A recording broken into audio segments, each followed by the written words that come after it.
Assalamualaikum warahmatullahi wabarakatuh. Kembali berjumpa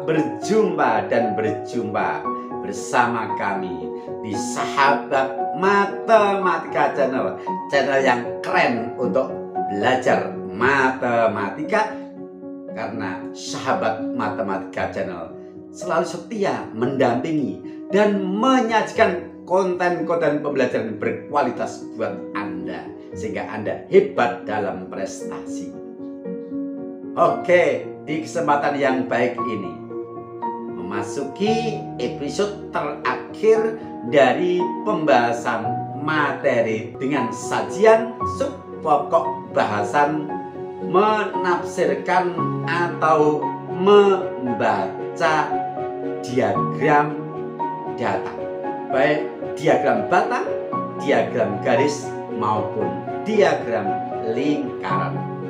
Nah, untuk itu siapkan hati Anda, siapkan diri Anda, dan siapkan pikiran Anda untuk fokus bersama kami mengikuti pembahasan materi ini, agar supaya apa yang kita sajikan ini benar-benar bisa Anda pahami dengan baik, sehingga Anda benar-benar bisa merasakan manfaatnya video ini. Dan Anda pun punya peluang untuk berbuat baik bagi sesama dengan membagikan video ini kepada siapa saja yang membutuhkan media belajar seperti Anda. Karena sesungguhnya sebaik-baik manusia adalah yang bermanfaat bagi sesamanya. Maka jangan pernah meremehkan untuk berbagi kebaikan buat sesama, sekalipun kecil dan sederhana. Karena bisa jadi sesuatu yang kita pandang kecil dan sederhana, bahkan kita remehkan itu, dia luar biasa bagi orang lain dan banyak mendatangkan kebaikan untuk diri kita dan untuk sesama. Selengkapnya, mari kita ikuti pembahasan. Bismillahirrahmanirrahim. Materi pembelajaran menyajikan data statistik matematika SMP kelas 7 semester genap. Untuk subpokok bahasan membaca atau menafsirkan diagram. Pada umumnya, penyajian data dalam bentuk gambar lebih menarik. Selain itu, data yang disajikan lebih mudah dipahami maknanya dan lebih mudah pula ditafsirkannya. Contoh, perhatikan gambar diagram garis yang menyatakan perubahan penjualan mobil di suatu showroom, katakanlah begitu, dari tahun 2005 sampai tahun 2009. Nah, dari diagram garis pada gambar dapat ditafsirkan: A. Penjualan mobil paling sedikit adalah tahun 2006, terlihat dari posisi titik yang bertepatan dengan tahun 2006, frekuensinya paling rendah. Kemudian B. Penjualan mobil paling banyak terjadi pada tahun 2009 karena frekuensinya paling tinggi. C. Penjualan mobil mengalami kenaikan tertinggi pada tahun 2008.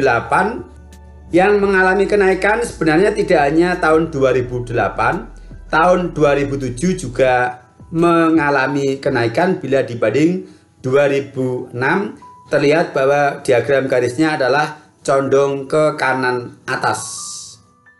Kemudian 2008 juga condong ke kanan atas, dan 2009 juga condong ke kanan atas. Sedangkan untuk tahun 2006 dibandingkan 2005 condong ke kanan bawah, artinya terjadi penurunan. Sekarang yang menjadi masalah adalah bagaimana mengidentifikasi sesama grafik yang condong ke kanan atas yang mana menunjukkan kenaikan yang terbesar. Kita melihatnya adalah dari ketajaman tanjakannya. Semakin tajam tanjakannya berarti menunjukkan bahwa perubahan data itu adalah semakin besar. Nah, dari 3 kenaikan pada grafik ini yang tanjakannya paling curam adalah perubahan dari tahun 2007 ke 2008, berarti mengalami kenaikan tertinggi adalah tahun 2008. D. Penjualan mobil mengalami penurunan yaitu pada tahun 2006. Jadi di sini dibandingkan dengan tahun sebelumnya ya. Ini untuk membaca atau menafsirkan diagram dalam bentuk diagram garis. Contoh berikutnya menafsirkan diagram batang. Diagram batang di atas menunjukkan banyak dokter umum di Indonesia pada tahun 1998 sampai dengan 2001 dengan pembulatan sampai ratusan terdekat. Pertanyaannya A. Berapa banyak dokter pada tahun 1998? Tahun 1998 adalah diagram batang yang pertama paling kiri. Perhatikan di sini ketinggian diagram batang di atas 17.500. Kemudian dari 17.500 ke 16.000 di sini ada 5 skala dengan perubahan nilai 500. Artinya setiap skala kecil-kecil ini nilainya adalah 100. Sementara diagram batang ini dibandingkan skala 17.500 ada kenaikan ke puncaknya 3 skala. Berarti ditambah 300. Jawab 17.800. B. Pada tahun berapakah banyak dokter tidak berubah? Tidak berubah berarti diagram batangnya stagnan, ya, tidak mengalami kenaikan maupun penurunan. Kalau kita lihat pada grafik berarti tahun 2000 ke 2001 ketinggian diagram batangnya sama. Berarti tahun 2000 ke 2001. C. Berapa selisih banyak dokter tahun 1998 dan tahun 2000? Maksudnya dokter umum ya ini. Untuk tahun 1998 tadi sudah terbaca yaitu 17.800. Sekarang kita baca untuk tahun 2000. Kita tarik garis putus-putus ke sumbu tegak. Nah, di sini tepat satu skala di bawah 15.500 berarti 15.500 dikurangi 100 karena tiap skala kecil ini nilainya adalah 100. Tahun 1998 17.800 dokter umum.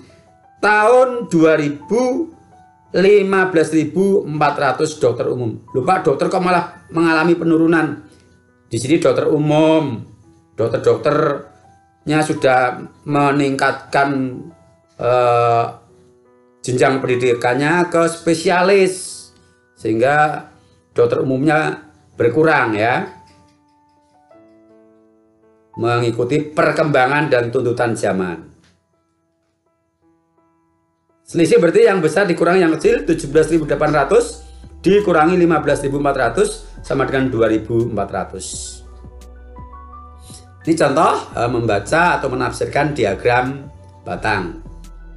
Berikutnya contoh 3, diagram lingkaran. Diagram lingkaran di samping adalah data dari 720 siswa yang gemar IPA, IPS, PKN, dan matematika. Jadi banyak data seluruhnya adalah 720 siswa. Terbagi dalam 4 kegemaran mata pelajaran, yaitu IPA, IPS, PPKN, dan matematika. A. Mata pelajaran apa yang paling banyak digemari siswa? B.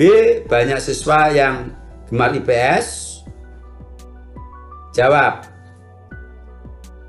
Ya, karena sudut pusat juring paling besar adalah mata pelajaran matematika, yaitu 120 derajat, sedangkan juring-juring yang lain sudut pusatnya kurang dari 120 derajat, berarti yang paling banyak digemari adalah mapel matematika. B. Berapa banyak siswa yang gemar IPS? Untuk mengetahui banyak siswa yang gemar IPS, kita harus tahu sudut pusat juring IPS. Ya, kita ingat bahwa sudut satu putaran penuh itu 360 derajat. Berarti untuk menghitung sudut pusat juring IPS, 360 derajat dikurangi 3 sudut juring yang sudah diketahui nilainya. Ya, sudut pusat untuk juring IPS 360 dikurangi dalam kurung 120 derajat ditambah 80 derajat ditambah 90 derajat sama dengan 360 derajat dikurangi 290 derajat, hasilnya 70 derajat. 70 derajat adalah sudut pusat untuk juring IPS. Sementara sudut pusat untuk satu putaran penuh 360 derajat. Kenapa kita menggunakan pembanding 360 derajat? Karena yang diketahui adalah banyak siswa seluruhnya. Seluruhnya berarti seluruh lingkaran ini. Ya, seluruh juring pada lingkaran. Maka banyak siswa yang gemar IPS adalah 70 per 360 dikali 720. 70 derajat adalah sudut pusat juring IPS, per 360 derajat adalah sudut pusat untuk keseluruhan data dikali nilai dari keseluruhan data. Hasilnya 14. Jadi banyak siswa yang gemar IPS adalah 14 orang. Bisa dipahami? Ya, oke. Bagus. Baik. Masih ada 2 soal, yaitu nomor 4 dan nomor 5. Akan tetapi 2 soal terakhir ini nanti tidak kita bahas, dan kami persilahkan untuk Anda kerjakan sebagai latihan mandiri sekaligus untuk menguji kompetensi kalian setelah Anda mengikuti pembelajaran ini. Karena itu, selamat berlatih, selamat mencoba, sukses buat Anda. Berikut soal nomor 4 dan nomor 5. Nomor 4. Berikut ini penjualan telur seorang pedagang di pasar induk pada bulan Januari 2006 sampai dengan Juni 2006. A. Pada bulan apakah penjualan telur paling banyak? B.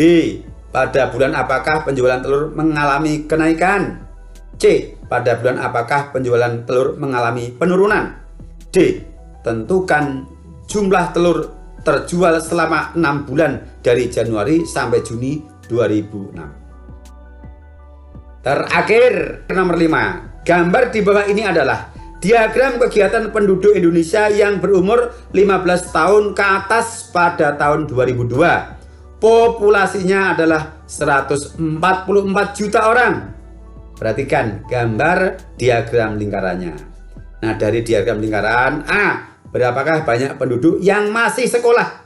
B. Berapa persen penduduk yang masih mencari kerja? Nah, prakerja istilahnya sekarang ya.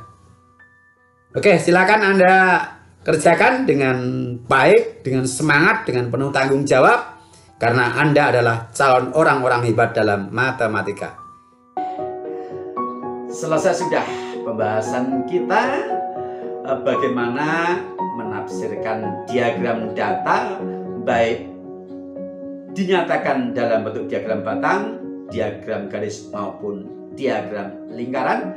Mudah-mudahan bisa dipahami dengan baik, dan dengan demikian berakhirlah pembahasan kita. Sampai berjumpa. Assalamualaikum warahmatullahi wabarakatuh.